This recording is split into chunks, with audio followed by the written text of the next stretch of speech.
So today we are going to talk about DPDP Act.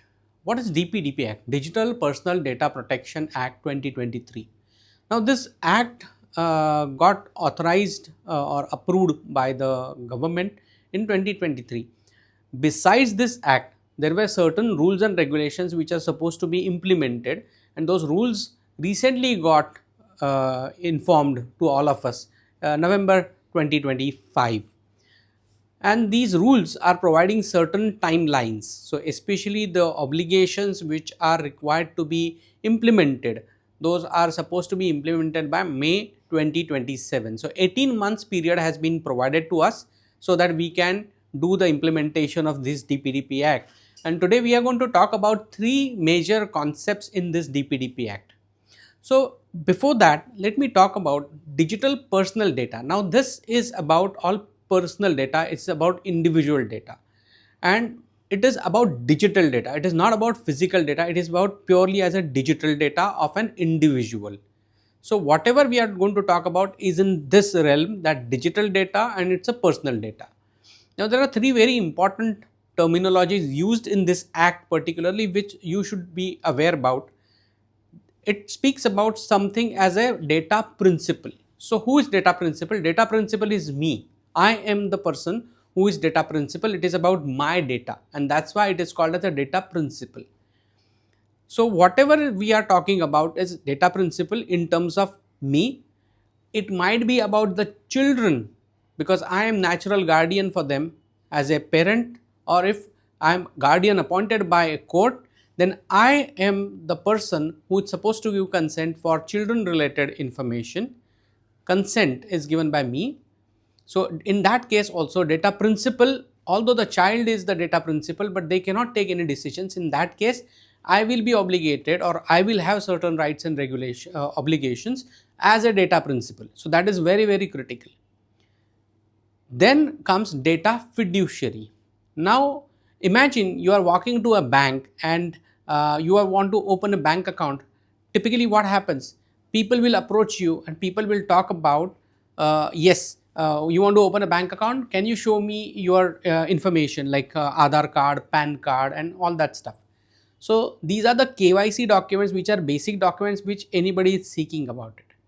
But the whether that person is relevant or the organization is relevant.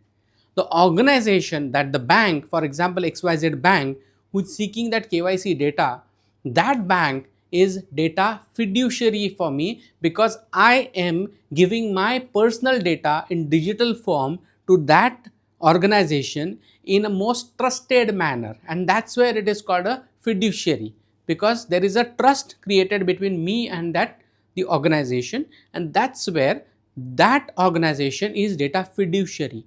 And that fiduciary is supposed to keep my data intact, confidential, do not share, and use all the data only for specific reasons. So my consent is very critical before they share my data to any third party. So consent management of DPDP Act is very, very crucial element. Third party in this whole piece of DPDP implementation is data processor. Now who's data processor? Data processor is an agency or a supplier or service provider or any third party who is appointed by data fiduciary to do certain activities on behalf of data fiduciary. For example, again we go back to the same example. When we are opening the bank account, now I go to the company, to the bank, and hand over my KYC related information in digital form. They are sharing this information to one third party, and assuming I am going there for an loan application. Now in that case, they want to evaluate my credibility in the market, and that's where they will share my digital data to some third party who are not their employees, who are outsourced agency, and they have my data, and on the basis of that data they will determine my credibility in the market and recommend to the bank whether bank can tender or extend loan to me. In the process, my data has already been shared to a third party where I do not have direct relationship. So as a data principal, I don't have direct relationship with data processor. But how do I make him accountable? To make that accountable, I have to have a relationship with the bank and bank should have a relationship with data processor, by which bank is binding the data processor about all these obligations of confidentiality, consent and everything. So, these are the three very critical parties involved in the whole piece of DPDP Act, and this is very important. If we understand these three entities very correctly, then we will be able to understand the whole of the DPDP's perspective.